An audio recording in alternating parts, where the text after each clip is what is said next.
So here we are at the Western Power Distribution Centre. We hold in the region of 7,000 different products here. We will then distribute from this site out to all of the country depots, the regional depots, and to emergency events like this. It's absolutely crucial to have materials available immediately. Obviously, we have customers without power, and we want to ensure that they can get turned on as soon as physically possible.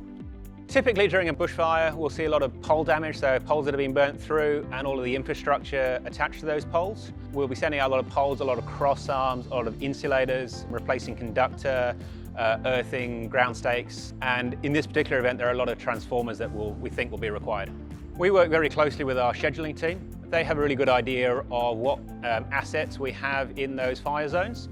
So we're able to determine a level of materials that we think are going to be required as part of the response. My team will then go through and pre-pick a lot of those materials onto trailers so that when we're ready to send that equipment out to site, we can go straight away without any further delay. In terms of additional pressure, I think in the early stages it's really operating in that unknown space, and we're trying to pre-pack and do as much as we possibly can so that we can not delay any restoration works. Obviously, with an event like this, we've got a lot of people already on call, they're ready to work through the weekend. And the great thing is with the community that we have is everybody's putting their hands up straight away. Yep, I'm happy to help, I want to be involved. People feel that sense of community spirit and that wanting to ensure that our customers do get back on as quickly as they possibly can.